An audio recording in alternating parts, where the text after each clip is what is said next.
Something was waiting inside those huts long before history named it, and it never truly left those spaces. Ancient humans lived inside structures so small their entire world could be measured in a few trembling steps. Outside the walls, the night did not behave like emptiness. It behaved like something aware and patient.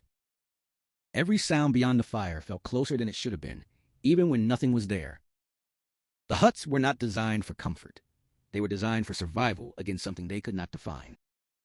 Smoke clung to their skin and eyes as if the fire was marking them for something unseen. Night never arrived quietly. It pressed itself against the walls like it wanted to enter. They learned early that silence was never empty. It was always filled with possibility of danger. The forest around them did not feel distant. It felt like it was listening to every breath. No one fully slept.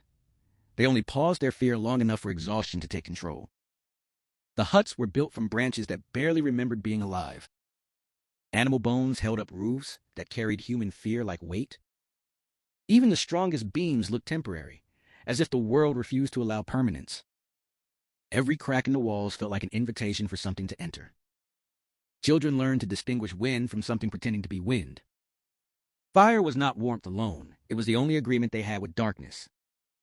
When the fire dimmed, the world outside felt closer without moving at all. Even breathing felt controlled, as if sound itself could attract attention.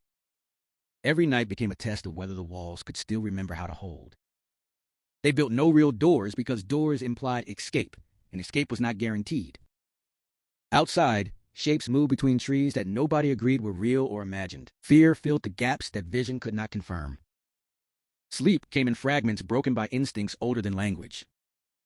Hunger was constant, but fear was stronger and shaped every decision. The hut became a boundary between known safety and unknown presence. At night, the wind pressed against walls, like hands testing for weakness. Some nights, silence felt heavier than sound ever could. That silence made them question whether danger had already moved closer. Fear did not always arrive violently. Sometimes it simply stayed forever. Over time, the hut stopped feeling like shelter and started feeling like definition. Generations were born inside those walls and never saw open land. To them, the outside world felt more dangerous than any shadow inside. Fire became central, not for heat, but for proof that reality still existed. When it flickered, reality itself felt unstable and uncertain. Something outside continued watching without hunger or movement. It did not need to approach, because waiting was enough. Humans adapted to confinement as if it were natural existence. They stopped questioning whether walls protected them or defined them. One night, something changed, though no one could explain what. The forest stopped moving, yet tension remained unchanged. Firelight revealed nothing new, but fear increased anyway.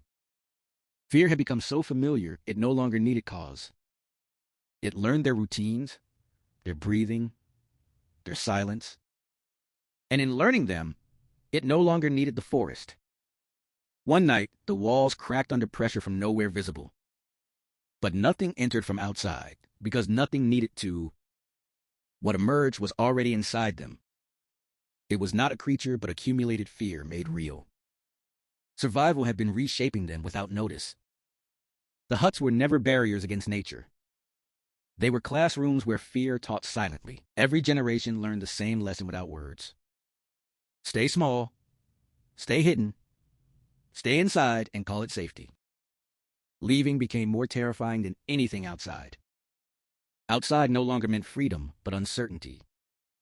Inside meant control, even if it meant confinement.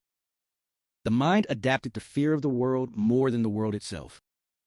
That adaptation became permanent across generations. The forest never conquered them. They had already internalized it. What remained was survival inside memory of fear. Even after huts disappeared, the instinct remained. We still prefer small enclosed spaces over open uncertainty. Not because danger is visible, but because fear is inherited. And that inheritance is older than history itself. Because the real survival was never escaping the wild. It was learning to live with fear until it felt like home.